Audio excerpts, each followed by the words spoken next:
Hello and welcome to the FilmPulse.net podcast. This is episode number 111. My name is Adam. With me today we have Kevin. How you doing, Kevin? I'm doing all right. How's that nosebleed? It seems to be dying down. It seems to be dying down. I think I'm getting through it. Nice. Very good.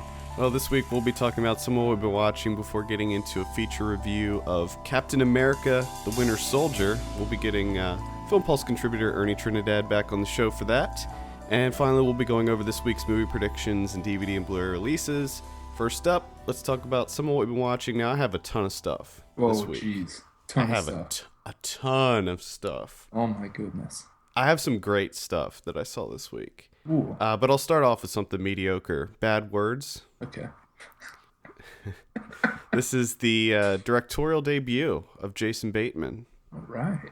And I just didn't find it that funny. The story is very typical. Like, I knew exactly how it was going to go down from the very beginning. Yeah. And it just wasn't that funny. There were some funny parts, but overall it's just a little underwhelmed by it. It's kind of a funny premise, you know. It's a 40-year-old man that finds a loophole in a spelling bee, in the National Spelling Bee, and becomes a contestant. He's just such a dick to everyone. He's just a horrible person to all the kids, which is in and of itself pretty funny. Yeah, but it seems like one of those premises that would work better as like a short, because it sounds like it would just run out of steam very quickly. Like, and I mean, what more can you do with it? Right. It doesn't really, because it starts with him winning like a regional, and then it's like them traveling, and it goes through, because the spelling bee is like several days, so it goes through all the different rounds and stuff, and then the officials trying to find ways to knock him out and like prevent him from continuing, and him battling with the parents, and he develops this friendship, sort of a friendship with one of the kids, and then it turns into this kind of story about him taking this kid under his wing and showing him, you know, giving him his first alcohol and showing him his first boob, and oh man, what? And it, you know, and the kid, they learn from each other. Him and the kid learn from each other. And the kid is great. He's really funny. Is that Rohan Chan? Yeah, he's an adorable little kid. But I mean, Jason Bateman, it's kind of a different role for him, because, you know, normally he plays kind of just a lovable guy that's kind of down on his luck, you know. Yeah, he usually plays like the straight guy in comedies. Yeah, like when I think of Jason Bateman, I just think of his character from Arrested Development, and I feel like a lot of his roles are kind of like that. Yeah. But this is a completely different role for him. He plays a pretty despicable guy.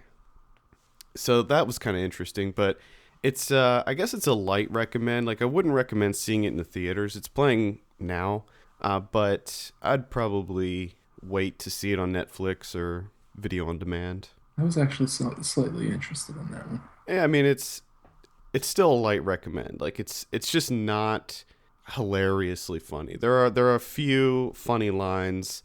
Like, some of the things that he says to the parents are pretty funny, because it's R-rated, so he says a lot of really terrible things.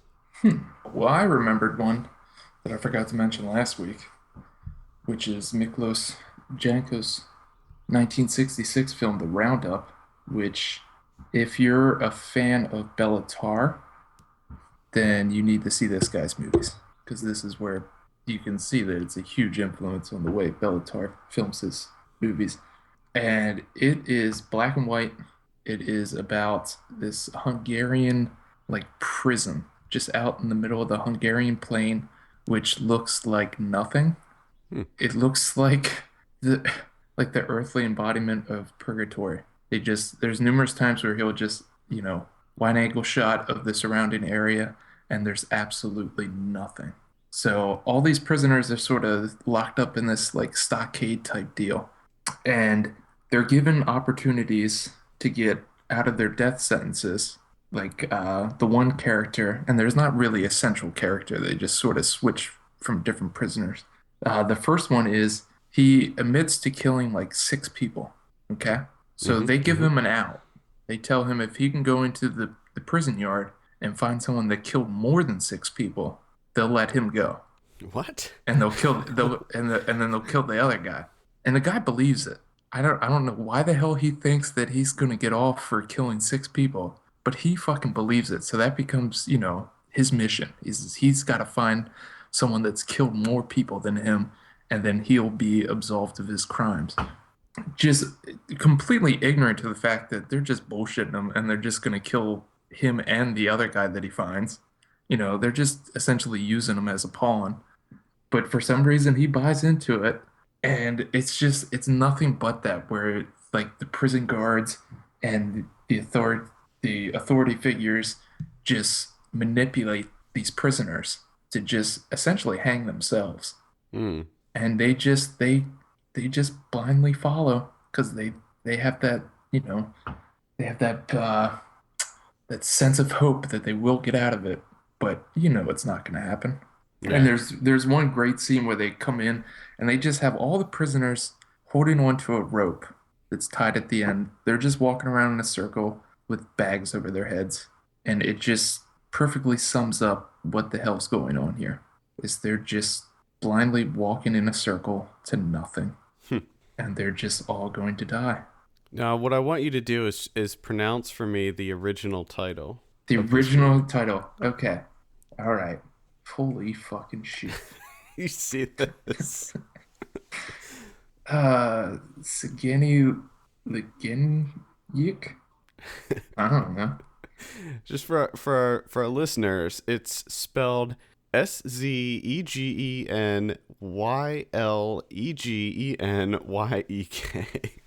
See, I don't even know. Like, I don't even know where to begin No, I pronouncing. don't know. Like, I don't even know how Hungary pronounces any of their letters. Yeah, I don't know. It's kind So of fun. it's called the Roundup. But it's Uh, great because it has that. I'm a huge fan of the long shot, the long take, oh yeah, and me too. that's what he does. Now in this one, they're a little bit shorter. I've read that, in his later works, they get even longer. So I definitely got to check out more of this guy. Well, I saw the Phantasm series. I went back and I watched Phantasm 1 through 4. Now you watched the original one, so we can talk about that. Hell yeah. I don't like the Phantasm series. I don't Ah, know how I got it in my head that I liked this series, but and I saw 1 and 2. I don't think I ever saw 3 and 4. The first one I liked a lot. I I think that the first one is creepy, it's atmospheric, it's weird, it's incredibly surreal. The dream like sequences I think are great. oh And man, it's just the it's just music so too. the music is great. It's just so weird. It's a weird movie, but I had a problem with it because I feel like the very end, the twist at the end, I feel like that kind of negated everything that was great about it. It So did. like The end really doesn't make sense. no, because okay, so if you haven't seen or you're not familiar with the series, it's about a kid who goes through some significant losses in his life. He loses his parents, he loses his brother's friend, and then he loses his brother. And it's basically, at least what I took away from it, all the stuff that was happening with the tall man who was the Undertaker and all the weird stuff that was happening was kind of his way of coping with this loss, right? I guess. I mean, I'm just It was I it, was completely on board. I understood everything that was happening until that like final sequence. and That whole that's what ending throws scene, everything off. I was just like, okay, they just threw everything out the window.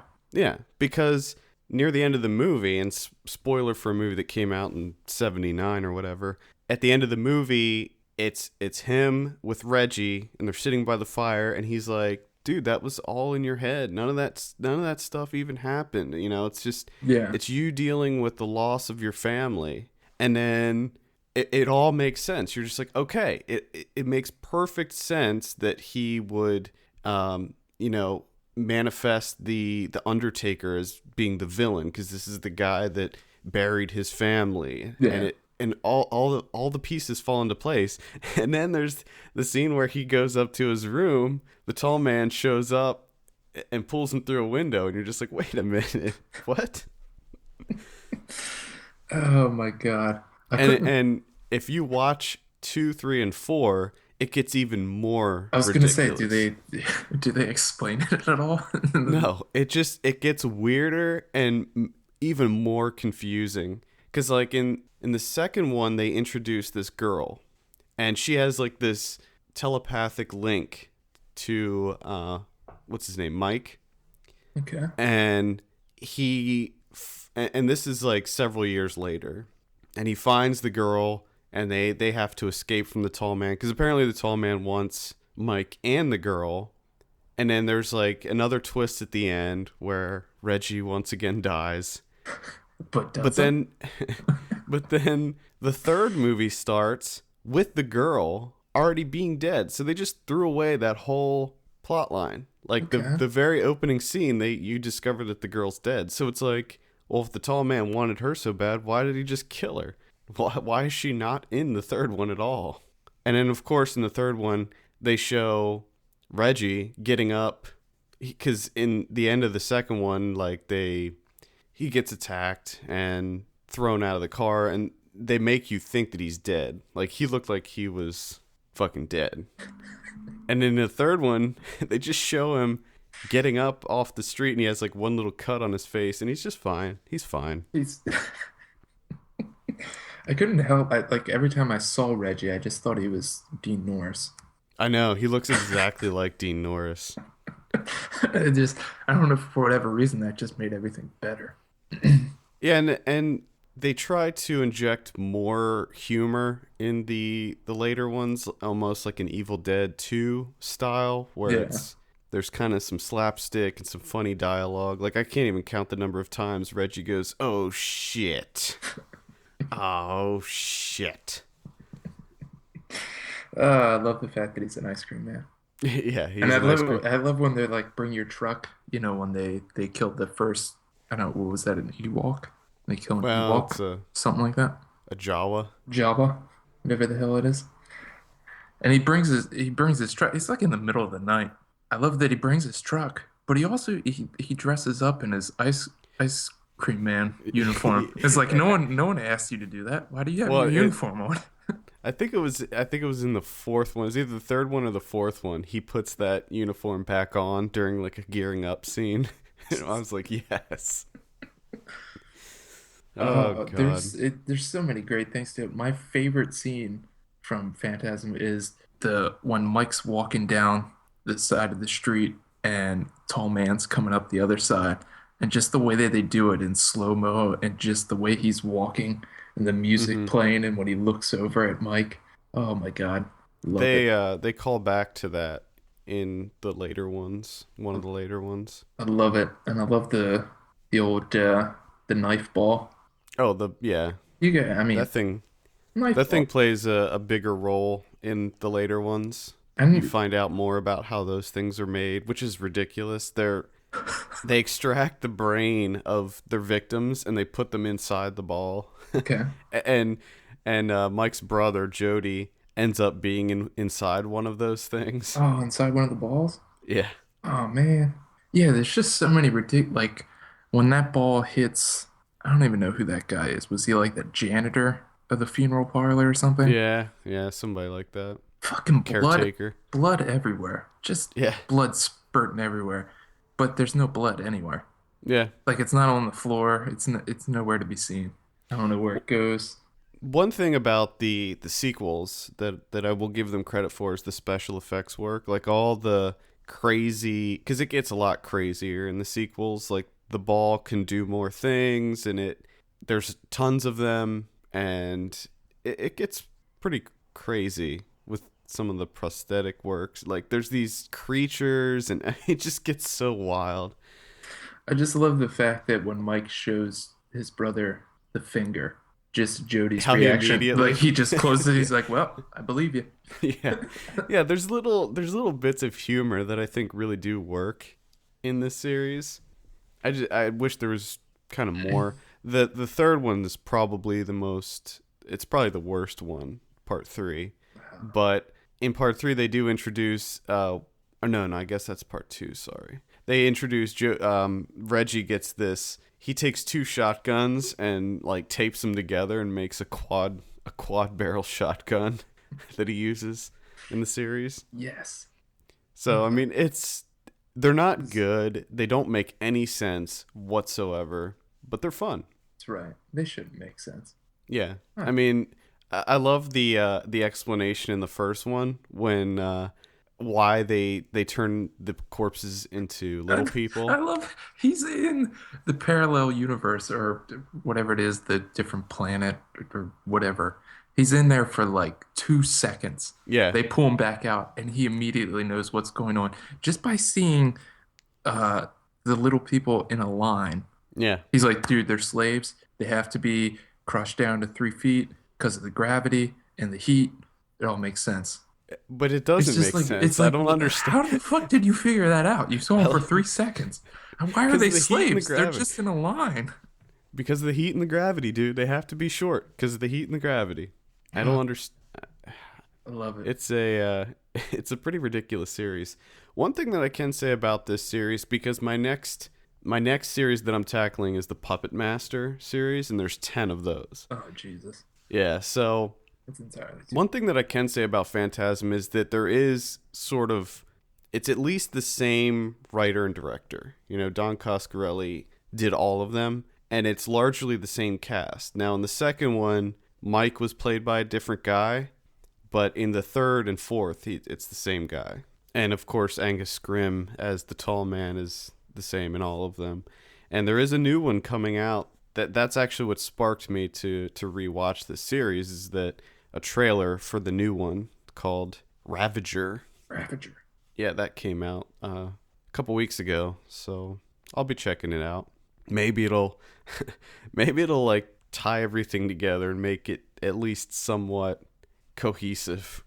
Oh, that would be amazing if they were able to just pull it all together. I don't think they can. No, it's definitely not going to happen. Nothing makes sense Not in that gonna- series. It's not going to happen. I hope it does, but it's not going to. No. It is, It just gets so crazy and it is ridiculous. It's a great time though. Such a great time. And the whole time I'm watching it, I'm like, because by the fourth one, the tall man has been to like 15 different towns and just wiped out everybody. It's like, at what point do the authorities get involved in this? Never. Like, Never. is the government not aware that towns are disappearing, entire towns? And he's been doing this for a long, long time. And Yeah. I just wonder, like, how many slaves, like, how many 3 foot tall slaves do you need for your planet? Apparently And thousands. And what are they doing? Because, like, when they show the planet, it's just, there's nothing there but Yeah. rocks. Like, what are they doing? Why are they in monk robes? I don't know. There's so much I don't understand. And the reason, I guess, it's discovered that the reason that the tall man is going after Mike is because he wants to turn him into the next tall man. But then, like in the fourth one, they go back in time, and you get to see What? the origin of the tall man. What? It's ridiculous. I'm telling you, It's completely crazy. Yeah, that's great. Yep. What else you got? I watched Journey to the West. Now, this is not the fun Journey to the West that you're thinking of. Oh, It's Stephen not, Chow. no, it's not the Stephen Chow one. This is the one that's like the complete opposite, where it's a monk walking as slowly as possible for 56 minutes. Nice. Just walking around. And I mean slow. So he's a Buddhist monk doing walking meditation, which I guess brings you enlightenment in some way or another.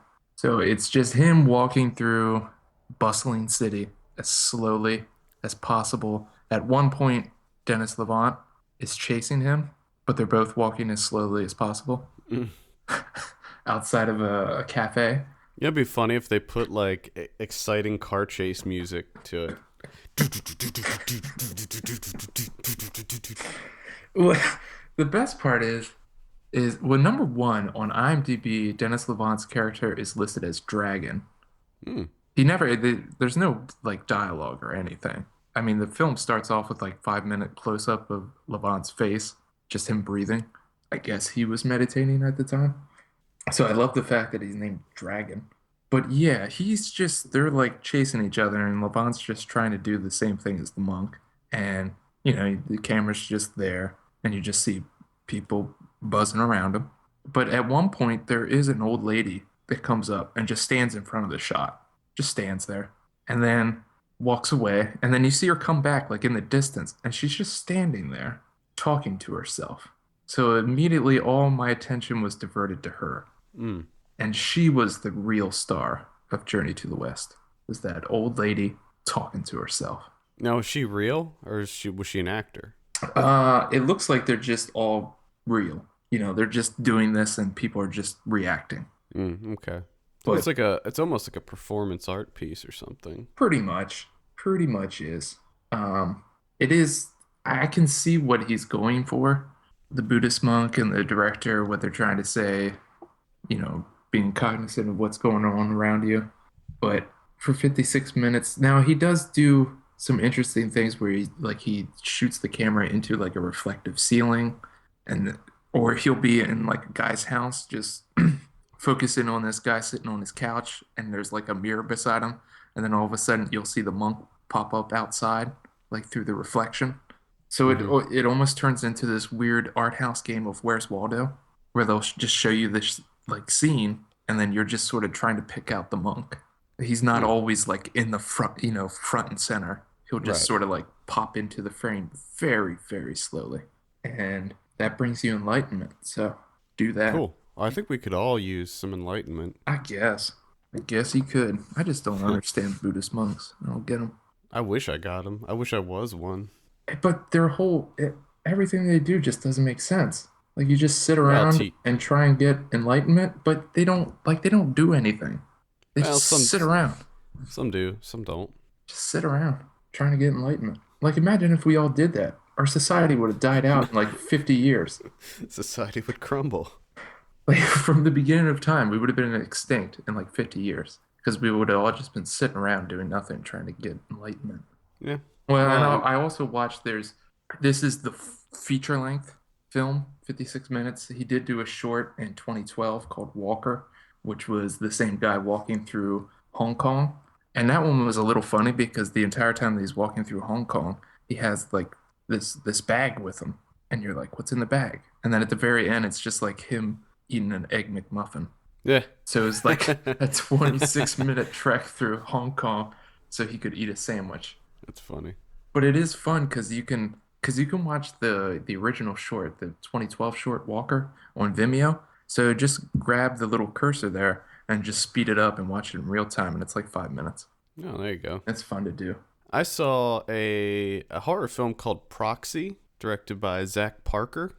Now that name sounds familiar. Scalene. Okay, that's what I was thinking. Yeah, same director that did Scalene. Like Scalene, was kind of structured in a really interesting way. Not it wasn't the same as Scalene, but just the way that the plot progresses, it's like nothing you would expect. It's really hard, and I can't say anything about the movie because it's one of those things where it's just best to go in cold. Okay. What I can say is that basically it starts with a woman who is pregnant and she's leaving her OB after getting her latest ultrasound, making sure the baby's okay and whatever. She gets brutally attacked after leaving the doctor's office, and the attacker targets her baby and Okay. and kills the baby inside of her. And from there, it's just about her coping with this loss, and she ends up at a support group, and she meets someone, and it kind of progresses from there. But it the way that it the way that it develops, it's like nothing you would expect. It takes all these weird turns, and you're just like, okay, it feels like you're watching three different movies at once. Because like it starts as one thing, we're following one character, then it completely switches, and then all of a sudden the main character is someone else, and you're just like, what is going on here? Like, where's this going? Hmm. But that's not a bad thing. It's actually a pretty interesting movie. And it definitely, I wouldn't call it a horror movie. It's more of a thriller. There's no like supernatural elements or anything like that. It's just, I would say it's more of a thriller. There's some scenes of very graphic and brutal violence, but I wouldn't call it a horror movie. Joe Swanberg's in it. He's plays the, Swanberg. yeah, he actually plays a pretty big role in it. But it's just a fucking crazy movie, and it's beautifully shot. There's a particular scene of slow motion in this, just one scene, but it looks amazing and extremely graphic as well. But I definitely recommend it. It's not out yet. It's going to be out sometime this month, though. Sometime this month. Yeah, I think that it's definitely going to be the type of movie, and it did play some of the festivals. I think it might have been at TIFF or Fantastic Fest. I know it was at Fantastic Fest. I don't know if it premiered there, but it's definitely going to be one I feel like it's going to divide people. Like some people are going to really be responsive on how it plays out, and some people are just going to be like, "What? Why'd they do that?" And I wish I could talk to you about it more, but it's like one of those things. Like I didn't know anything about it going into it. I knew exactly what I told you. I didn't see any trailers or anything like that, and I think that that's the best way to see this movie. It's just know nothing about it. Interesting. I Yeah, did. I mean, I liked Scalene. yeah. It was, I it's think interesting. yeah. I don't know which one of the two I liked more because this is definitely it's definitely different, but at the same time, it's like I feel like this guy's trying new things. Like I feel like he's trying to make different things, which you have to admire that in this day and age. Yeah, that's true. Same old, over and over again. But I will say, It's, don't let the poster fool you, because when you look at the poster, you think that it's going to be some sort of like the poster looks terrible. you think that it's going to be like a body horror movie or Hmm. something like it's like Inside To be quite or honest, Seed. when I first saw the poster, I just automatically thought, "Oh, it's found footage horror." Yeah, I don't, it's I don't know why. yeah. So Just so don't let the poster fool you. It's not really about. it might have It's not a movie all about infanticide. it it might have been also because it was in your diary, Mm. which it seems like that's all you watch. Like you've been burdened with Not by that. choice, but remember that because my next one, we'll talk about Yeah, that. I know you have a couple to get to. I only have one more to speak of, and that's Morgiana from Juraj Herz, the director of The Cremator, which I absolutely loved. Talked about it before, 10 out of 10. Cremator. Morgiana from 1972. I was excited for it, and a bit of a letdown. I mean, right off the bat, it's a period piece. It's one of those gothic fairy tales.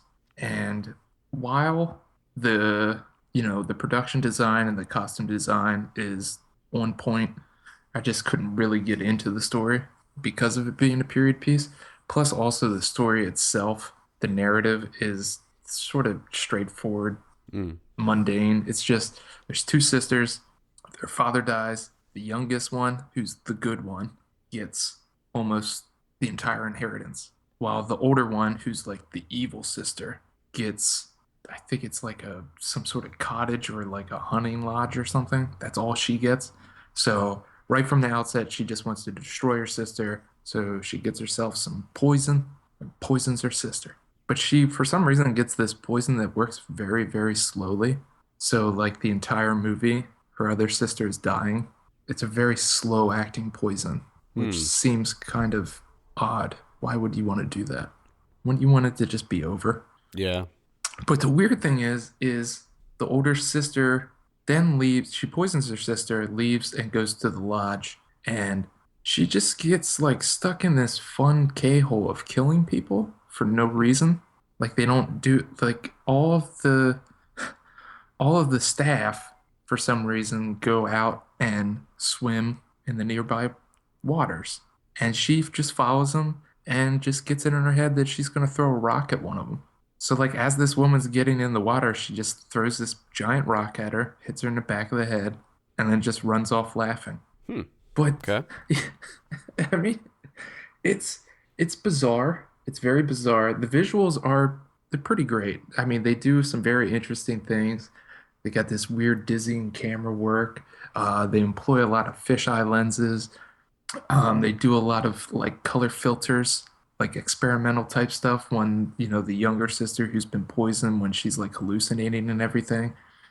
They actually do Morgiana is the name of the cat, the evil sister's cat, and they'll do point of view camera work from the cat's perspective, which is impressive like the first two times that they do it. Luckily, they only do it like four times, but it gets a little annoying after a while. Hmm. So, I mean, for the visuals, it's great. When those interesting artistic visuals are used, when they're not being used, it's just, bland, straightforward, stale cinematography, much like the story itself. But the one interesting thing is, while I was watching this, I thought the sisters were being played by two different people. So when I read the essay that came with it, I found out that they're played by the same actress, which was very impressive because I had no idea. I Hmm. thought they were two completely different people. So bravo on that front. But Great cover. yeah, I love the cover to it. It's like a Gustav Klimt poster. But I don't know who the woman is because she doesn't look like anyone that's in the movie. It's not one of the sisters or both of them. It doesn't look like any of the sisters. That's funny. So what is that, like a light recommend? It's like a light recommend. I mean, you got to really be into cinematography to check this one out because you have to import it. That's the other thing. This is out on Ah, second run DVD, so it has to be imported if you want to see it. So you really got to be into cinematography to check this one out. okay. I saw a found footage horror film. Get the fuck out of here. Are you serious? Oh God. So this is the third found footage horror film I've seen in the last 3 weeks. They just keep coming out. I don't know what's going on. They keep coming out and I keep getting them. And I always feel like I'm the one that should take the bullet and watch these movies. God bless you.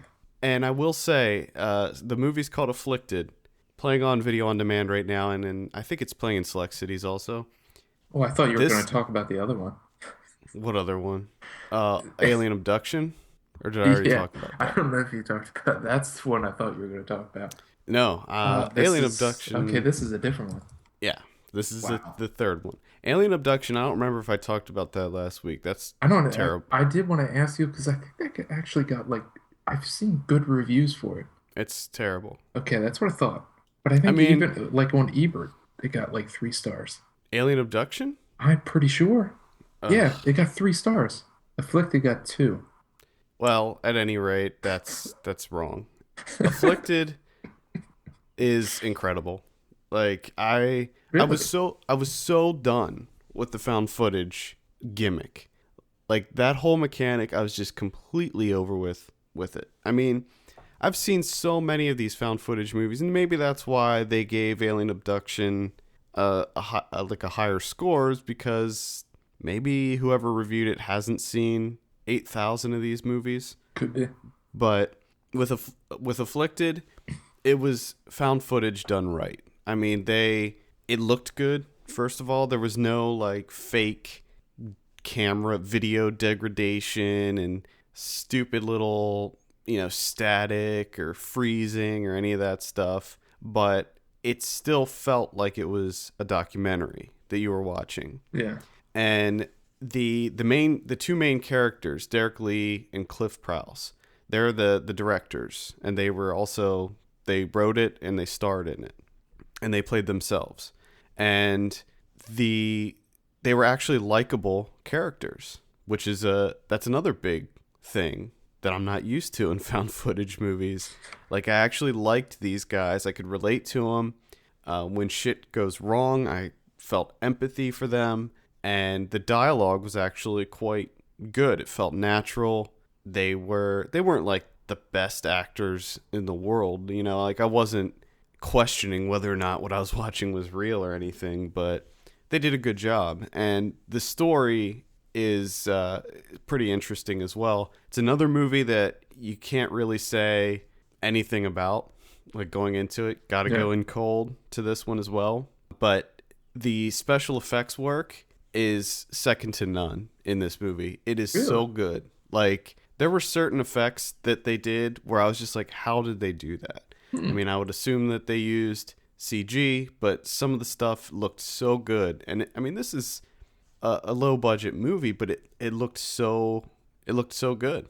The Hmm. effects work. Now, one thing I wanted to ask: what is it that your wife has in her brain? Is it like a cluster of blood vessels or something?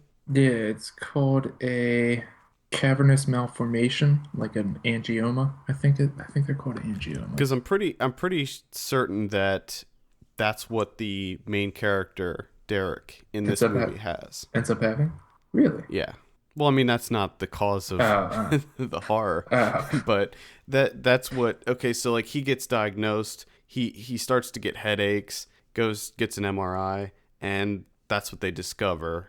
And I can't remember the technical term that they used in the movie, but they said it was basically like a cluster of blood vessels that are bunched up in his brain and could possibly burst at some point. do they refer to them as like a plume of smoke?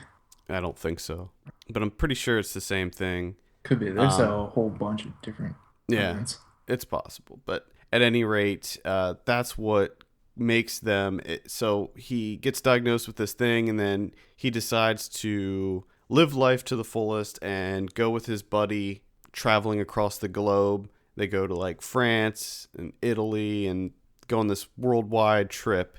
And while they're on their trip, something very bad happens to him, and it kind of screws up their plans in a big way. Mm. Does he happen to get afflicted with something? He gets afflicted with something very terrible, Mm. very terrible, and it's awesome. I highly recommend You it. It's you on, definitely have me intrigued.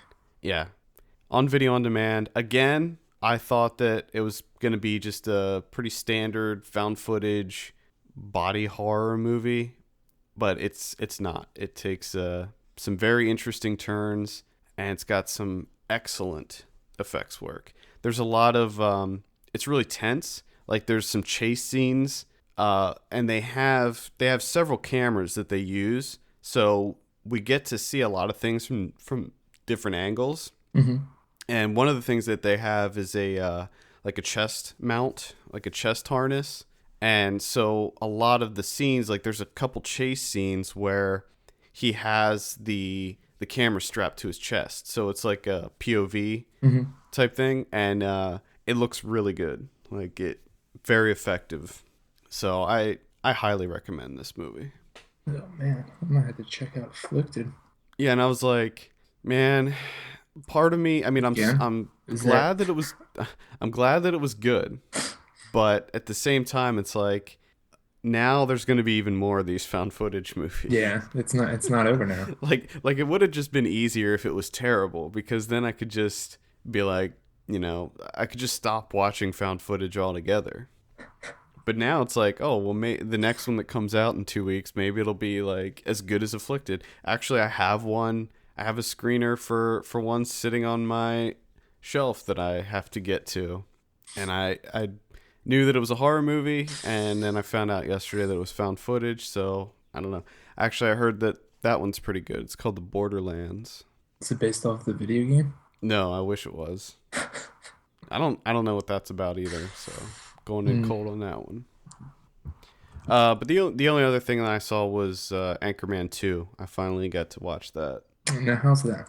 It was okay. I saw the R-rated version, the super whatever uncut R-rated, Yeah. supersized R-rated version. So, and I didn't see the like original PG-13 one that was in theaters. So I'm assuming that the one that I saw is completely different.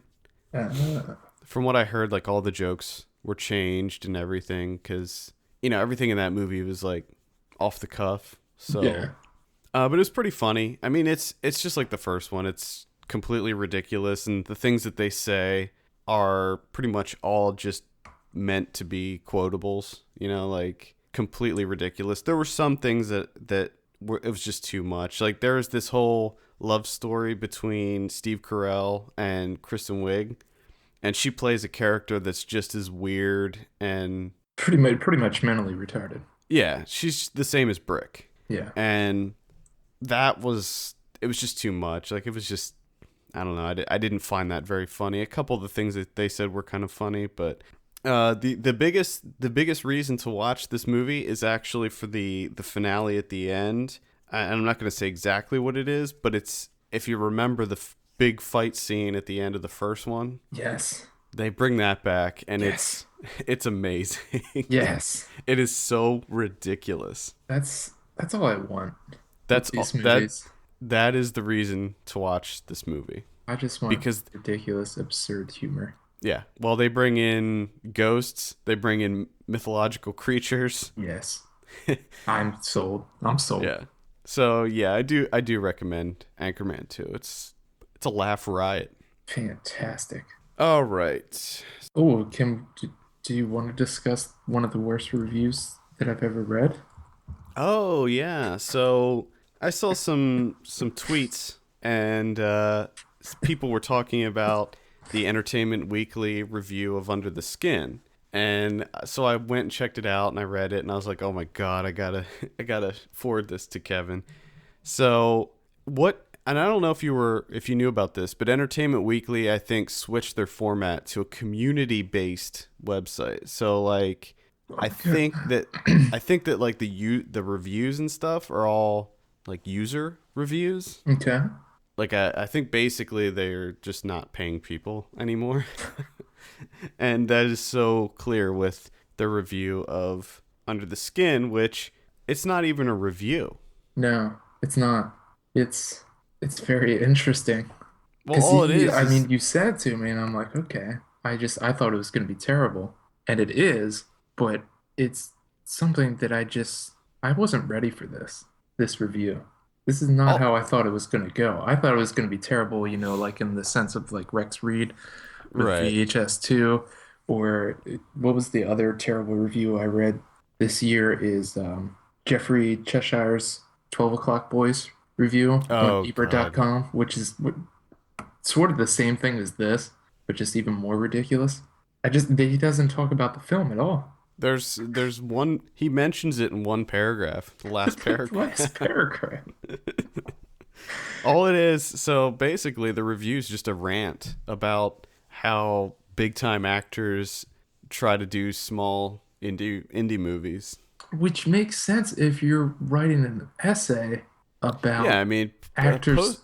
But even in his rant that he's doing, it sounds like someone that doesn't know cinema at all. Yeah, Like it's you're talking about Scarlett Johansson, like doing indie roles when it's actually more of a surprise that she's in Marvel movies. Like she's always done indie movies. yeah. That's where she's from. I think the first movie I saw her in was Ghost World. I Yeah, think yeah. so. It's not like it's a huge departure. You know, No. it's so ridiculous to me that this is considered a review.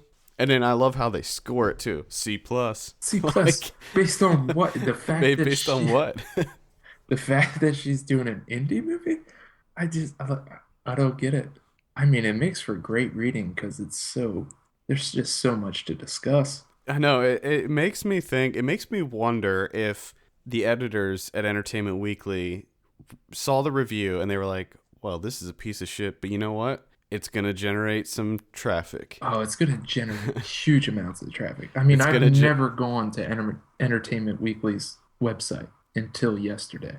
I don't know if I have either. Actually, I tend to avoid sites like But that. I want to know what he thinks. Like, are actors only allowed to be in one camp? Like, they're only allowed to be in commercial Hollywood films, and they're not allowed to do I anything think it's else? yeah. I think that if you got made it big to the big time, you're in the Marvel movies. You can never do anything. You can never do a movie that's like less than 125 million. That's like a rule now. Well, I mean, they name numerous people. Like he names Johnny Depp for some reason, which doesn't make sense because the only time he's in commercial films is when he's working for the directors that he always works for, like Burton and stuff. Mm-hmm. And then you get down to like he brings up like James Franco. I Like know. what? Why are you? What? I'm more puzzled when James Franco is in a Hollywood movie. Yeah, I'm just like, Homeland, how the or what fuck was did that that called? happen? I think it was called Homeland. The fact that he was in that Jason Statham movie, that was more perplexing to me. Yeah, and like he was the main character in Oz the Great and Powerful. I'm just like, what? Why did they do that? I just, oh my goodness. But another thing to add on top of this that I wanted to ask you about is, did you read Film Comments review of Interior Leather Bar? No, I saw it, but Yeah, I didn't actually read it. you got to read that. I mean, it starts off with asking the question, does James Franco suck dick? Like Oh that's the no, you know what? I did read that. I did read now that's that. a fucking review. Yes, I did read that. I forgot, and it asks, it keeps asking the question. It keeps alluding to the fact that he sucks dick. And then they have to clear up the point that he physically puts dicks in his mouth and sucks on them. Yeah. Now that Yes, I did yeah, read that. that's a great review right there. I forget who wrote that, but bravo to them. Yeah, I think that first of all, Entertainment Weekly shouldn't switch to a community-based submissions or whatever the hell they're doing, because that's not a good idea. And if they do, I think that they need to do a better job of, reading what they're putting up. I mean, come on, that's not a review, No. and that's gonna hurt whatever kind of integrity that site had. It's Entertainment Weekly. Do they have integrity? They do some decent stuff. Yeah. Like I used to subscribe to Entertainment Weekly. They got some good stuff in there. Yes. But I guess the lesson here is I think it was Scott Weinberg, who's a critic for FearNet. He said something on Twitter like, "Well, at least that this makes real critics look better," you know. Yeah. So if anything, maybe that's a positive that can be taken from this. Stop reading Entertainment Weekly reviews. Start going to the smaller sites, because that's where the real critics are. Oh my. All right, let's talk about Captain America: The Winter Soldier. Ernie, thanks for coming back on the show. How you doing? I'm doing good. How are you? Doing pretty well. So this is directed by Anthony Russo and Joe Russo. The synopsis says Steve Rogers struggles to embrace his role in the modern world and battles a new threat from old history, the Soviet agent known as the Winter Soldier. This stars Chris Evans, Samuel L. Jackson, Scarlett Johansson, Robert Redford in this, Anthony Mackie, Kobe Smulders, bunch of other people as well. Toby Jones back in this. That was a surprise. I didn't know that he was going to be back. So I wrote a review for this on the site. So we'll start with you, Ernie. What did you think of Captain America: The Winter Soldier? I loved it a lot. I consider it the best solo film, and I agree, actually. probably may even be in terms of filmmaking, story, and everything. It's better than the Avengers. I mean, I'm sure we're going to get a lot of heat for saying that. Granted, Avengers was a blast. I did not expect that movie to be so much fun, but it was pretty basic storyline. It's like, okay, we got to do it from point A to point B. We got to somehow get these guys together and fight. And they did it so incredibly well, but it's a very paper thin storyline. But Winter Soldier I basically describe it as the Dark Knight of the Marvel Cinematic Universe. Not to say it's as good as the Dark Knight, but it's the equivalent in tone of, I should say, of everything in the current Marvel universe, not including the X-Men films or Sam Raimi's Spider-Man trilogy, since obviously the Amazing Spider-Man is going to be in some way tied in with this new universe. But it's harkens in tone back to like X2 or Spider-Man 2, and it is so heavy on story that, like the Dark Knight, you got to pay attention, you got to keep up, Right, or right. you're going to miss something. It's as much a political thriller as it is an action movie, and like you said, there is a ton of story happening here, but they don't sacrifice action for the story, because there is a shitload of action in this movie. Yeah, There's a ton. I was not of action. I was not anticipating the fighting style that was going on. It was Bourne style mixed with a little raid action here. Yeah, that's what I was going to compare it to. I didn't write that in the review, but a lot of the fight scenes felt almost like The Raid, where it was like this kind of visceral, just really fast martial arts Yeah, you action. never in the previous films never seen Cap in action like this, and Evans and company, the stunt team just tear it up. And That, yeah, I mean, from that opening sequence on the ship, it kind of sets the tone for everything that you're going to be in for, because then you really see him in action in this movie. And I feel like this movie, more than the Avengers and the first Captain America, really showcase what Steve Rogers can do. mhm. And he just kicks so much ass in this movie. It's a blast. Yeah, And he really comes out as the for Avengers. Everybody's like, yeah, he's the leader. Okay, cool, Cap. But here, he really shows that he really is the leader of the Avengers.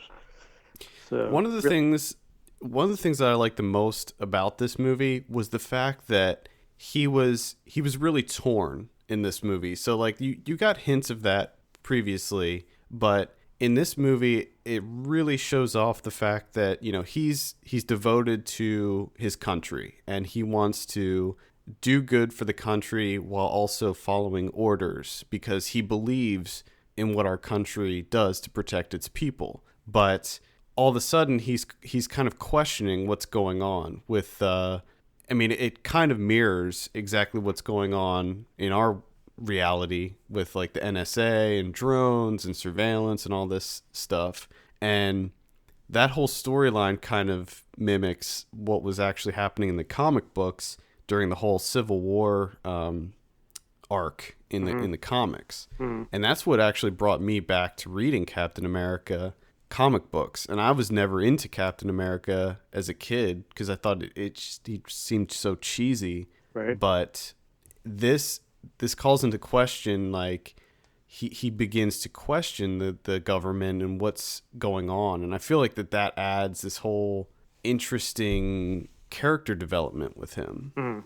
And also And how it nicely ties in with the present, where basically it's questioning of just how far are we willing to go to sacrifice our civil liberties in order to protect ourselves, right, exactly. which is like a sound argument, but now it's taken into the Marvel universe. So Yeah, without giving anything away, it's a pretty integral point. right, yeah. And we will. I do want to get into some spoiler discussion in just a bit, but There are a lot of spoilers. yeah, yeah, there are a lot of spoilers. Now, this one has a very different tone and style and look than the original. There's different directors, and I got to say that I liked this one more than the original, and I really liked the whole kind of 40s style Americana look that the original had. And I can't remember the dude's name that directed the first one, but it was the guy that did The Rocketeer. I remember. Yeah. I don't know why his name escapes me. Yeah, I can't remember, but I like the look of that. And when they first announced the original one and said that it was going to take place during World War II, I was like, that's amazing. I'm totally sold on that. So when they announced, I mean, I knew that the sequel was going to be in modern day. I was kind of apprehensive about that. I was like, I don't know if it's going to be as cool as the original one, because the original one took place in World War II, but really, it's still, I still liked it more. Like, it looked better. It was a much more serious tone, but they also injected plenty of humor into it. Yeah, And it felt like the most mature of the Marvel movies. right. Also, it helped that they really, really did some serious character development, not just with Cap, but with Natasha Romanoff and Nick Right. Fury, and really Nick Fury, especially, who's basically just been like just a couple minutes here in each movie coming out. Okay, here are your orders. Do this, do that, do this. Yada yada. This one is like you really get into his backstory, and you actually Yeah. get to know more about Nick Fury than you ever did out of the entire arc of whatever. How many movies has he shown up in? Like 8 movies. All of them. Or something like that. This is the 9th one, I believe. And there's a lot of depth added to Scarlett Johansson's character. Oh, yeah. I mean, she's given a lot more screen time in this than in all the other Marvel movies. And She did a great job. I mean, I liked all the scenes with her. I just liked everything about this movie. It was just a fun movie. Now I did have some hiccups here and there. I saw this at the IMAX in 3D, Hmm. and during some of the action sequences, they used the shaky cam was like it was too much. Hmm. I was like, it was really disorienting, and if you go see this, if you haven't seen it yet, I would probably recommend avoiding the 3D version Hmm. Yeah, because I don't. I didn't see it in IMAX, and like I guess I remember there being shaky cam stuff, but it didn't bother me. But Did you see it in then 3D? it wasn't 3D, but it wasn't in the IMAX 3D. It was Oh, okay. so. Yeah, I mean, it might have just been where I was sitting, but I felt like that was too much. Like sometimes I couldn't figure out what was going on, Mhm. and I just yeah, I wasn't into that too much. Yeah, that was Um, another thing with knowing what's going on. The Russos did such a great job of executing the action scenes because in the action scenes, especially in the end, there's like four arcs going on hmm simultaneously, and you never lose track of who's doing what and what's going on where. Where in other hands, it would probably be like if it was in Michael Bay's hands, you'd be like throwing your hands in the air, like I don't know what's going on here. I don't care anymore. So it was like, Well, who? one of the things like for most of the movie, the whole time I was thinking, wow, Marvel has actually made a movie where they didn't blow up the entire world, and then they do kind of go there in the finale, but for the most part, this is exactly what I wanted it to be, a small scale Marvel action film. Like it doesn't have to be so giant, you know? You don't have to level an entire city every time. Right. Like make it more contained and focus on the fights and the close combat and things like that. You can make it like the plot can be something big, Hmm. like in this case a really giant threat to our security and our freedom, but keep it small scale. This is Captain America that we're talking about, not Superman. Hmm. And I think for the most part they did that. Now, like I said at the end, it does get pretty CG heavy and grandiose, but for the most part, I thought it was great. I wanted to ask you about the villain in this, the Winter Soldier. I don't know. Hmm. I'm fairly certain everybody knows who he is, but Right. we'll save that for spoilers. What did you think of him as a villain? I thought he was really effective as the villain. I mean, I knew who he was going in, because not from reading the comic book, but actually watching Earth's Mightiest Heroes on Disney and Netflix.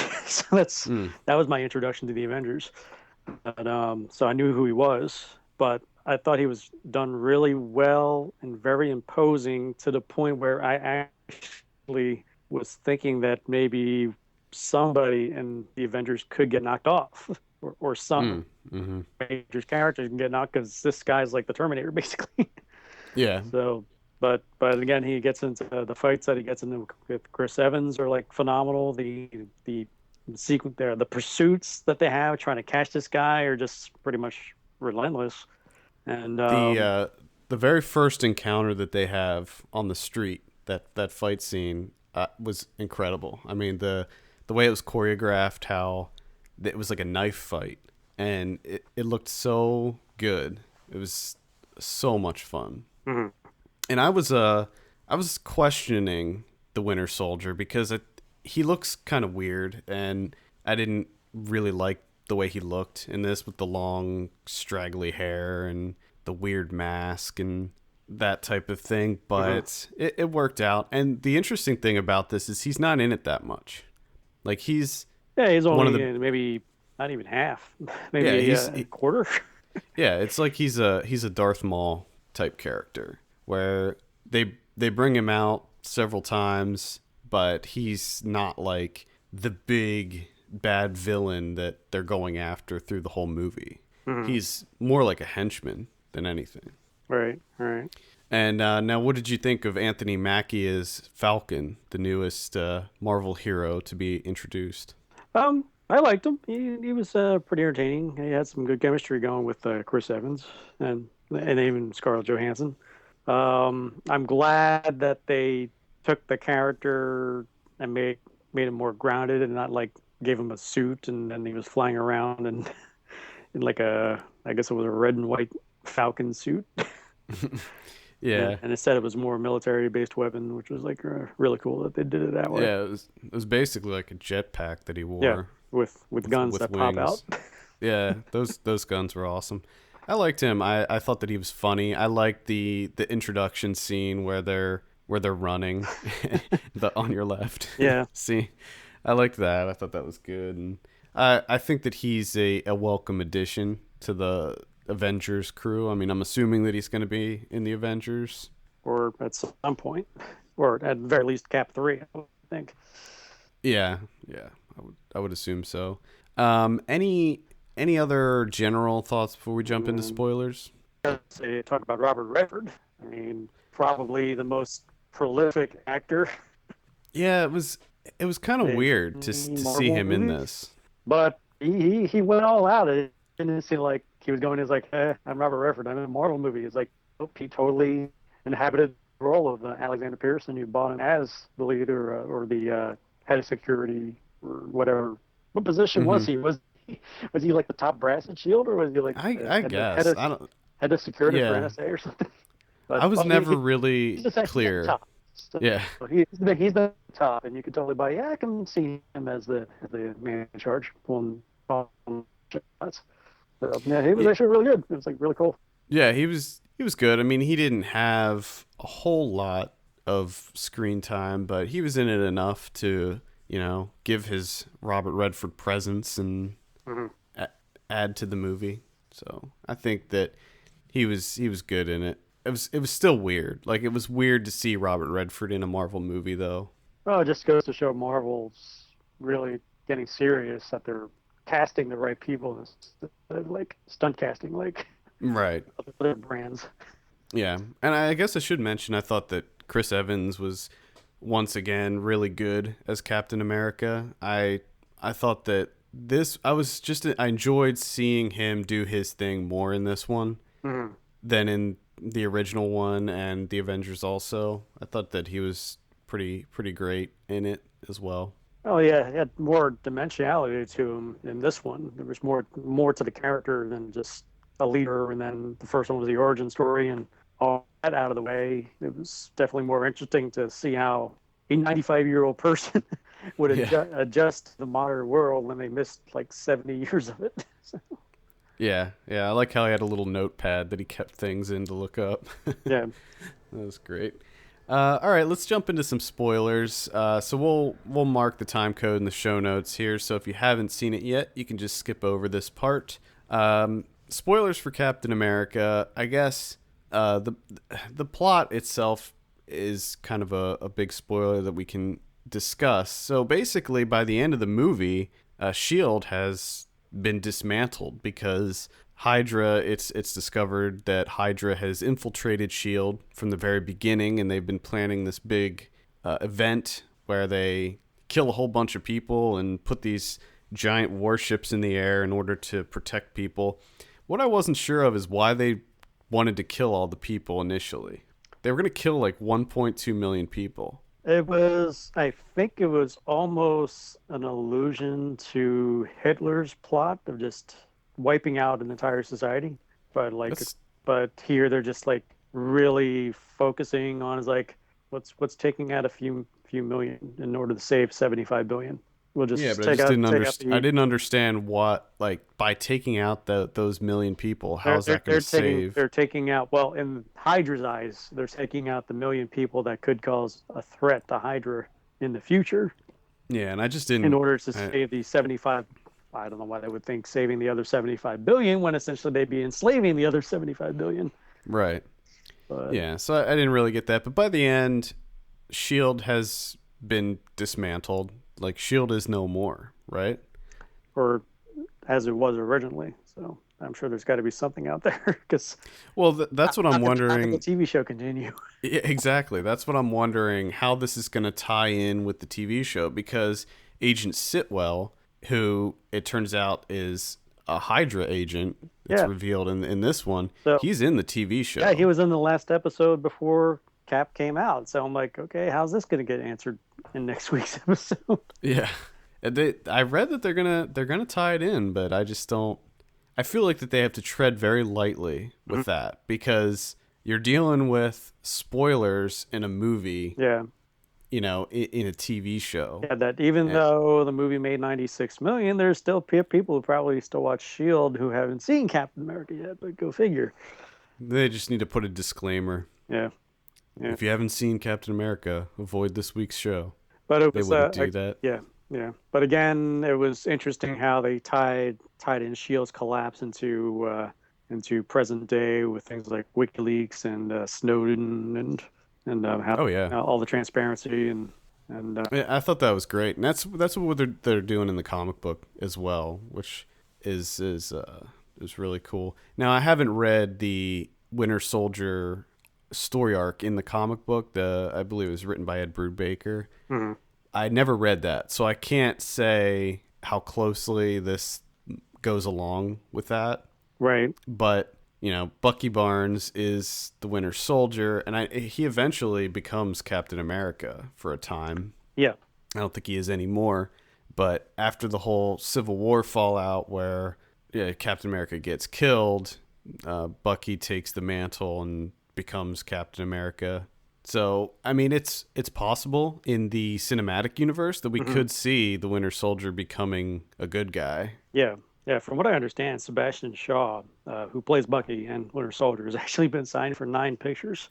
Oh, really? So Okay, there's so a possibility down the road that if Chris Evans says I'm done, they'll just probably hand over the mantle to him. But and they could easily do that because Yeah. that fits in with the comic books as well. Like Captain America can be several different people. It doesn't have to just be Steve Rogers. And the only difference that I remember in the comic book is that Bucky uses guns, whereas Cap only has the shield. right, and that shield was put to pretty effective use in this one for the first time. Yeah, the oh man, that stuff was awesome. I mean, even though it didn't make any kind of like any sense at all, How it's like how it's a boomerang shield.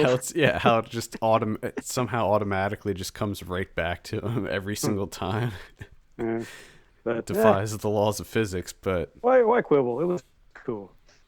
yeah, there were other logic problems that you have to kind of get past, and there was some cheesy dialogue and some cheesy camera shots in this, but you just got to keep telling yourself this is a comic book movie. And I think that that's kind of the issue that the Marvel films run into, is that they've up until now or up until recently with the Thor movies, they've all been kind of grounded in reality. And so when you see fantastical things, it's harder to just give it a pass, especially in a Captain America movie where Right. there's no like mystical powers, Yeah. at work. So when you see Captain America throw his shield into a jet and then jump onto it and take it down, it can be kind of hard. But I mean, you just got to tell yourself this is a comic book movie. Yeah. Get over it. Well, if something from like Asgardia or something just popped into this movie, it'll probably take you out of the movie. Like, what's this doing in here? It's like we don't need Thor. Go away. Now, did you know that Redford was going to be a bad guy? Did you know that he was going to be the villain? Initially, no, but as the movie was progressing, I was beginning to suspect that he was the one pulling the strings. Yeah, I had a feeling. And then I started to love the fact that it's like he was totally playing against type. Redford is always the good guy, the guy who breaks the conspiracy. And then it turns out he's the one who's like causing the conspiracy and willing to take millions of people out in the process. I'm like, cool. I didn't even know that Hydra was going to be involved in this one, so it was. Yep, I love the fact that because New Hydra was just an over the top villain like Cobra. Like, like how is Cobra gonna work? And in the G.I. Joe movies, it really didn't work with Cobra. No, it was just too ridiculous. And here I was like, how is Hydra gonna work? It's gonna be too crazy to have guys running around in green suits painted with octopi on their heads and stuff. Right. But they handle it really well that it's actually a underground subversive infiltrating terrorist organization that'll get at you without you even knowing it. Yeah, it was like an Illuminati type thing. Yeah. It was like everybody pulling the strings was these like white collar rich businessmen. Yeah, and I love the fact that they're saying that they've been doing this since the beginning, since Captain America, the first Avenger, and just slowly infiltrating Shield, and then it just puts in the question into all these characters of Shield and whatnot that you fell in love with. Is like all this time up to this point, they've technically been, while they think they've been serving the better good, they've been working for the bad guys. Yeah, and I actually liked Agent Sitwell. I thought that he was an interesting character, and not only did they prove that he was a bad guy, but they killed him in this movie. So, and other characters that were in like previous films, like what's his name, Gary Shandling. He was the congressman or senator from Iron Man 2, I guess. I think so. Who demanded to have the Iron Man program turned over, and then it turns out that he was a supporter of Hydra.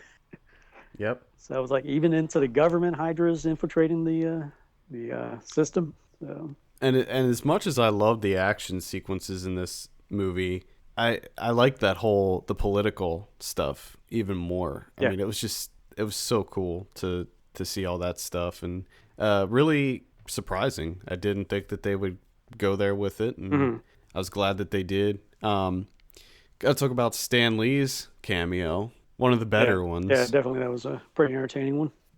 He was a guard at the Smithsonian, which was pretty funny. And I love that part, and actually those were deleted scenes from the Avengers.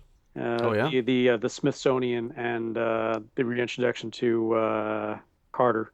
Oh yeah, you're right. And I remember that. And they decided to just put that into Avenger Captain 2. So I was like, oh, cool, because I didn't realize she was in it. I'm like, wait a minute, I've seen this before. I'm like, oh yeah, that was a deleted scene. Yeah, and the other thing I wanted to mention, did you pick up on the Doctor Strange reference when they mentioned Doctor Strange? Yeah, and I guess second view I'm gonna pay even closer attention and to listen to what else they mentioned. And also during the scene where they're targeting all the targets in the tri-state area, one of them is actually on the Avengers building, the former Tony Stark building. So, notice that. So I was like, oh. So. Well, while we're talking about little Easter eggs, I guess we can talk about the stinger at the end. Which there were two. So. There were two? I didn't stay for the second one. Yeah, you got to learn a lesson now. There are two. I had a feeling that there was going to be two, but usually the second one is just like a throwaway thing. Was it just a throwaway thing? No, it wasn't not a throwaway. It was at the end, Bucky shows up at the Smithsonian. And, okay. And it looks like he's just wearing civilian clothes. He's hiding the fact that he's the Winter Soldier, and then he was just standing in front of the display. Well, that's how you get. Yeah, in front of the display for Bucky Barnes, and listening to the narrator like tell the tale of Steve Rogers. Oh, okay. And so that's probably how he gets deprogrammed. Or that's just the beginning of him trying to figure out who he is. Could be. I really like that character, so I'm excited to see more. The first stinger is a really good one, directed by Joss Whedon. I read. Yeah. Definitely more effective than the one that ended Thor 2.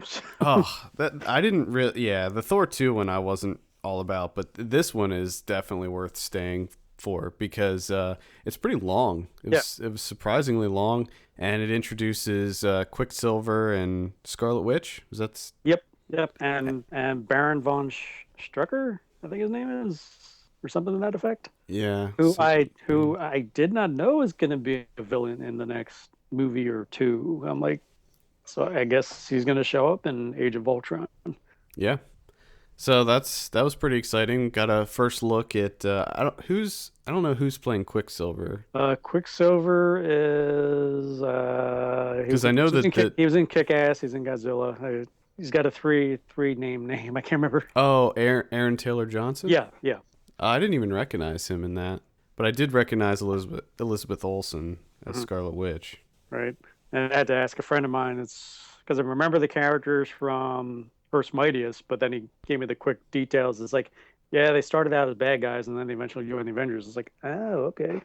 Well, isn't Quicksilver Magneto's son? They're both are. They're Magneto well, yeah, they're children, twins. but they obviously can't say that because that character belongs to Fox. So Which is interesting because Quicksilver is also going to be in the new X-Men movie, Days of Future Past. yeah, I don't know what they did, but they said they can do it.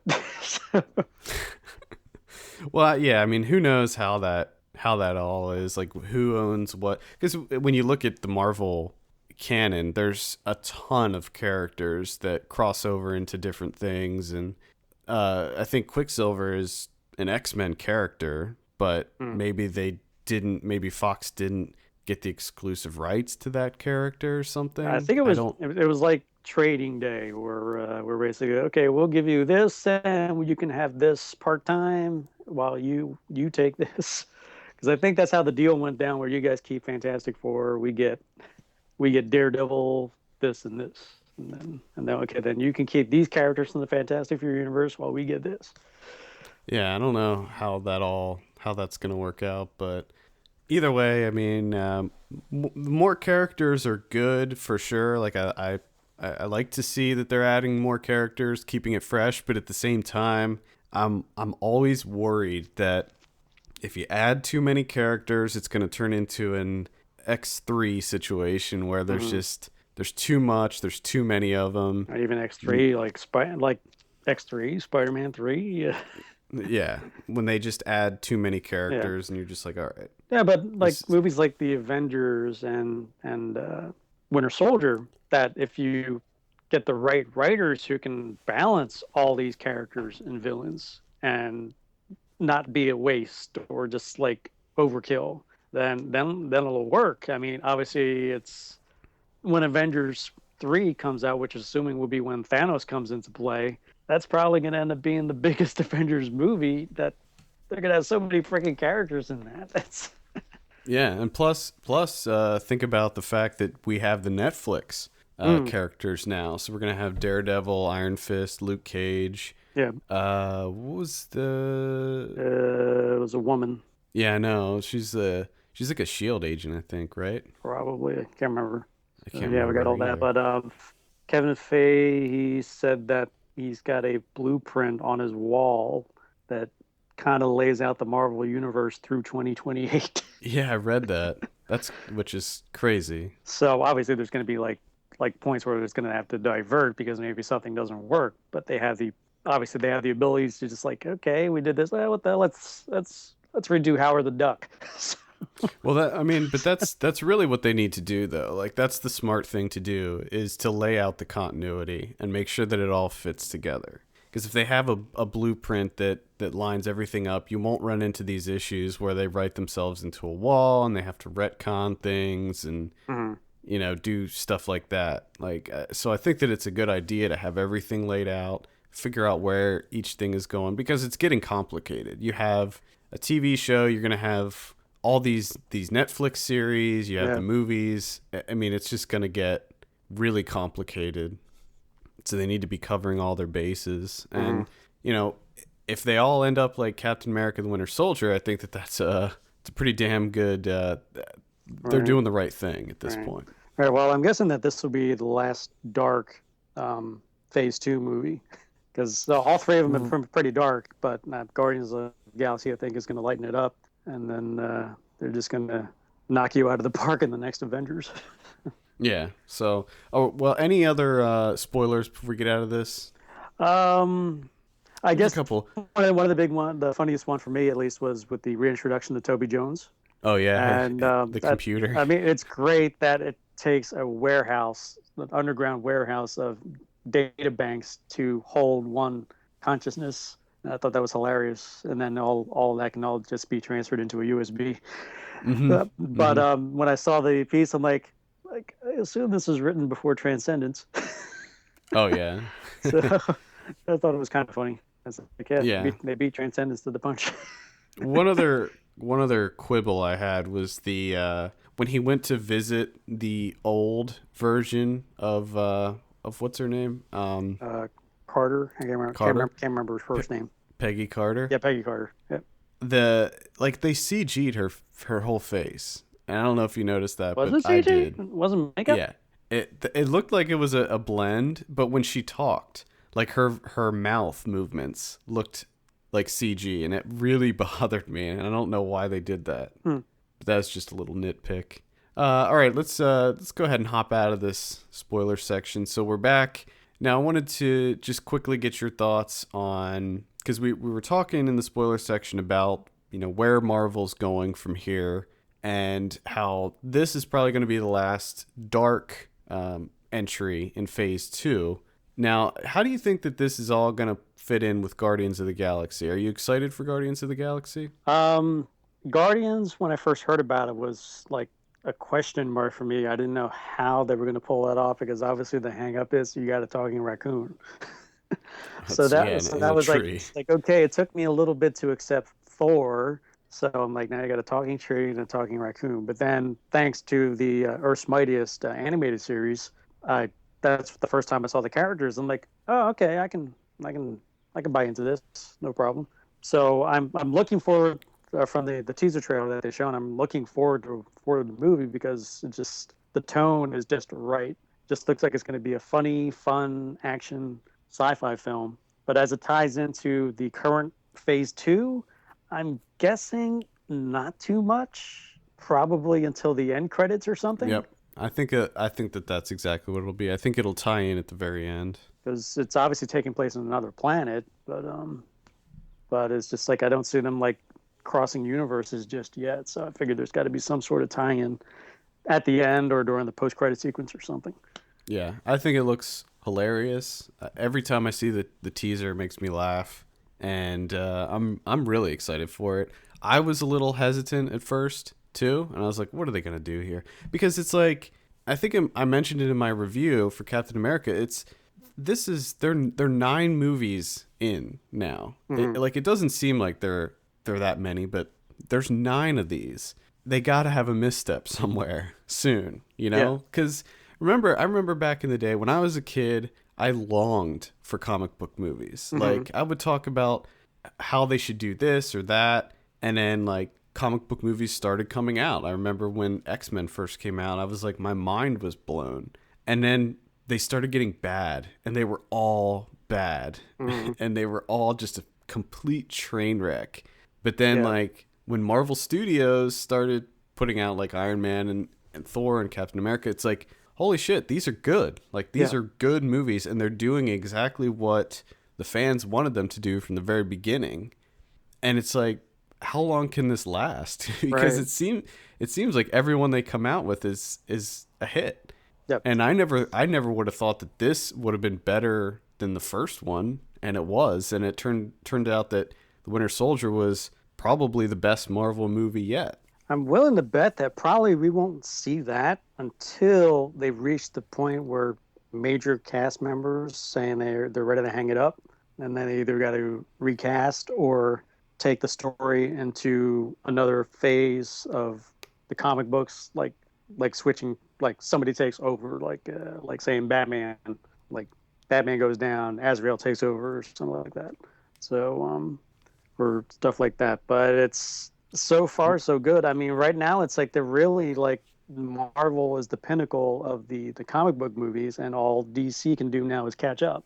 So which brings up an interesting point is that Captain America 3 is supposed to open May 6th, 2016, which is now the same day that the Man of Steel sequel is supposed to Right. open. Yeah. So I'm thinking that based on the opening grosses and how damn good this movie was, I think DC's going to flinch. I think that somebody's going to change Yeah, release date. because for right that. right now for me, the one I want to see, if the two open the same day, the one I want to see first was Cap. Yeah, because I have no faith in Batman versus Superman. Not even that. I mean, I want to see it, but when Captain America 2 ends, I'm like, we got to wait until Captain America 3 to resolve the storyline. Like, but we got Avengers 2. We got to get through Avengers 2 to get to the end of to continue this storyline. It's like I was joking that it was like, wait, Cap, I thought you were off doing on your mission. It's like, oh wait, this seems more important. I'll help you guys, then I'll go back to my mission. So I'm like, So the next Marvel movie we have is Guardians of the Galaxy. That's this summer? yeah, August, first week of August, I believe. Yeah, I think it's like August 4th or something. Yeah. And then after that, we don't have anything So Age till of Ultron. Avengers. Yeah. So, and then we got Age of Ultron in May. Then Man, I that's think a long. I think Ant-Man is end of the summer. Didn't they just reported that I think that they said that they're going to start doing 3 Marvel movies a year. Did you read that? Yes, I think I did something like that. So they're going to start picking up the pace here, which, as long as they keep this momentum going, and I think that a big part of it is who they choose to write and direct these movies. Right. Like, I think that they learned from what the mistakes that they and other studios like Warner Brothers made in the past, where before it was like, okay, the name alone, the franchise alone will sell tickets. And I think that that's how they looked at things previously. So they're just like, okay, we can get whoever. We can get Brett Ratner. We can get just a jobber to come in and direct this movie because it's going to direct itself. People are going to go see it no matter what. And I think that when Marvel Studios came around, they're like, you know what? We want to take some risks with the filmmakers, the directors. We want to get somebody new. So, they pull in Jon Favreau or James Gunn for Guardians of the Galaxy, who, I like James Gunn. He did Slither, which is like one of my favorite horror comedies out there. And I think that getting him is like a really interesting choice. But it also looks like he's bringing his unique voice to that movie too. Yeah. So I'm really excited for what Marvel has, and I'm just wondering if there's ever going to be a point where I just am completely on board with everything they do and am never hesitant about how the movie's going to be. Because even though we're 9 movies in, I liked all of them, even Iron Man 2 and the Hulk. But every time there's one that comes out, like Guardians of the Galaxy, I'm still a little apprehensive, Like, I'm wondering if there's ever going to be a point where I'm just flat out on board from the beginning. Right. Because I feel like what they're doing is, it's not typical, just from the very beginning, making an Iron Man movie, a Captain America movie, those aren't, at the time, those weren't like top tier characters, it's not Wolverine or Spider-Man. So I think that they're doing it really interesting things, and I'm really excited to see what they got coming out next. And for the foreseeable future. Yeah. But I think that people like Kevin, who just flat out refuses to see this movie, I think that they're doing themselves a disservice, that they just write these movies off as being, generic comic book claptrap. I think that's a mistake. Winter Soldier is like Dark Knight, where you don't really need to be a comic book fan or even a Captain America fan if you like the movie. It would help to watch First Avenger, but you can piece it all together pretty well without seeing any of them. Absolutely. So, highly recommend it. I gave it an 8 out of 10. Ernie, what are you going to give Captain I gave America? it a 9 out of 10. 9 out of 10. Very good. All right, go see it. It's in theaters now. Ernie, thank you so much for taking some time to talk with me. You're quite welcome. All right, let's go over some predictions. Captain America the Winter Soldier, that was the only one we predicted last week. You said 82. I said 84. Actual 89. Next week, we have Rio 2. I didn't know that there was a Rio. You didn't know about Rio? I learned that like last week. I got a giant art book in the mail for Rio 2. For Rio 2? Yeah. Didn't even open it. I never saw the first one, and I don't plan on seeing this one. That's weird that they would have an art book for Rio. Yeah. The Art of Rio. Which is the movie. I wonder if they specify that on the cover. I should look. Oh, my. What are you thinking on Rio 2? Rio 2. 62. Something tells me that this is going to be pretty well received for some reason, so I'll say like 68. Sure. I don't know if this is going to be in wide release. I hope it is, because this is one that really wanted to see, and I've had multiple opportunities to see it, and I just keep missing it for whatever reason, and that's Oculus. This, I think it premiered at TIFF, maybe. Yeah, I when it was reviews were coming out at the festivals, I was getting pretty excited for this one. Yeah, I really want to see this. But now I'm not sure because seeing the trailers and stuff, I'm just Yeah, the like, trailers, they're not great. Trailers are no, not great. no. But I think it does have a score on Rotten Tomatoes right now, and I think it's like extremely high. I'm looking at it right now. It's 100%. So, how many critics on that? It looks like you got 10 critics. Wow, that's pretty impressive. Usually, if it's at 100, it's like 3. Yeah. It's still gonna drop though, so I'll say 76.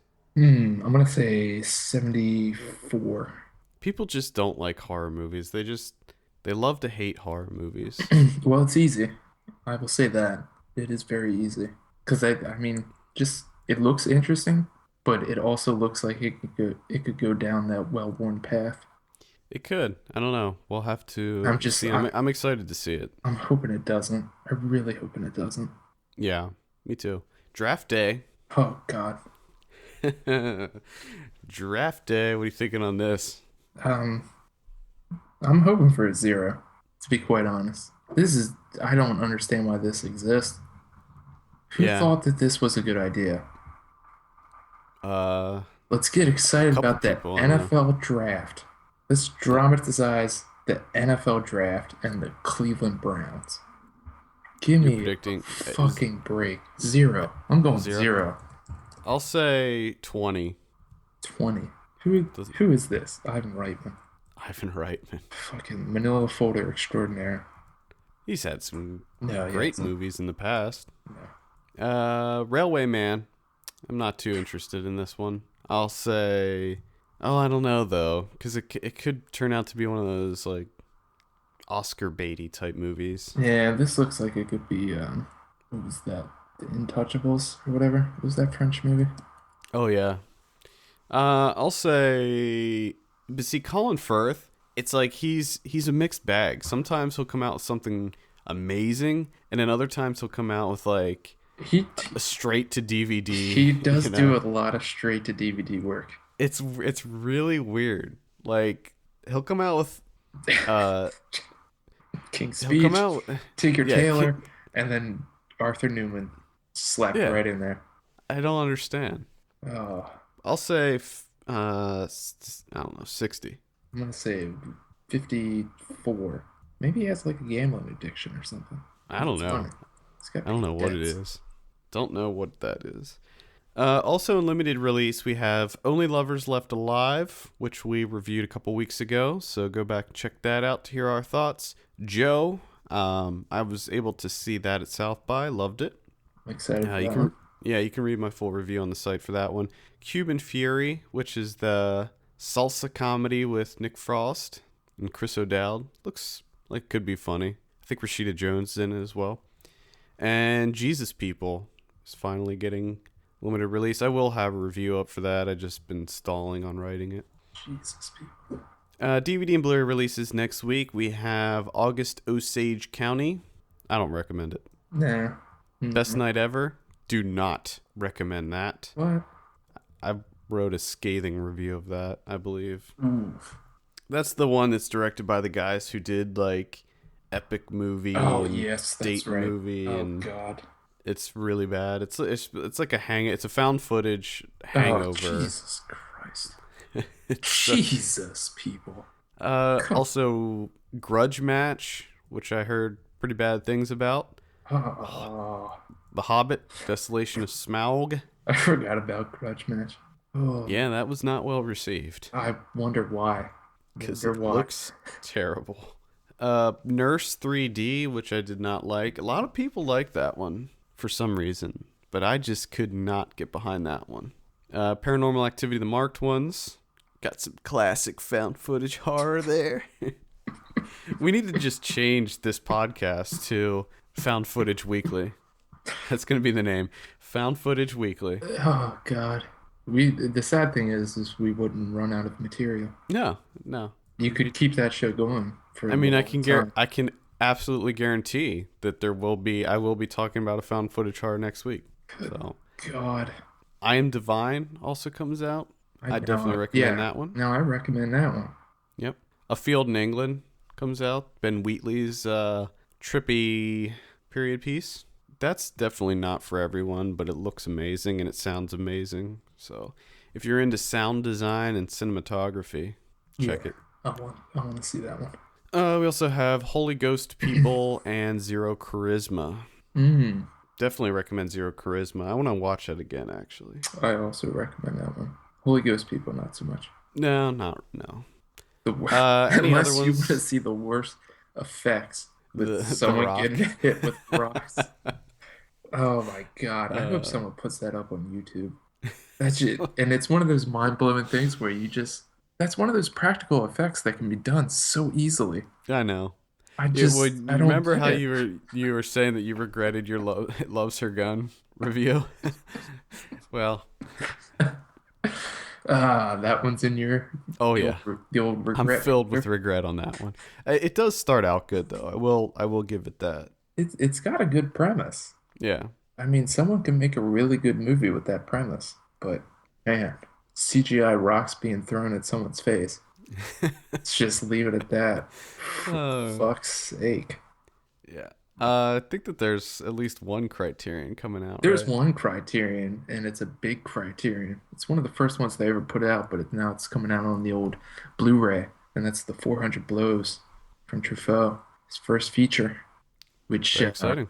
Blew up the French New Wave there, which I was not that impressed when I saw this, but maybe I'll rewatch it. I don't think I've seen that one. I don't know. Just wasn't that impressed by it. All right. Any other ones that I missed? I don't think so. I think that's it. Okay. Well, I think that'll wrap it up. For all the latest film news and reviews, visit us at filmpulse.net. Send your questions to podcast@filmpulse.net. We'll be sure to answer them on the show. Follow us on Twitter @filmpulse.net, and be sure to rate us on iTunes. We appreciate that very much. For filmpulse.net, my name's Adam. And I'm Kevin. And we'll see you on Thursday for Ryan Watches a Movie.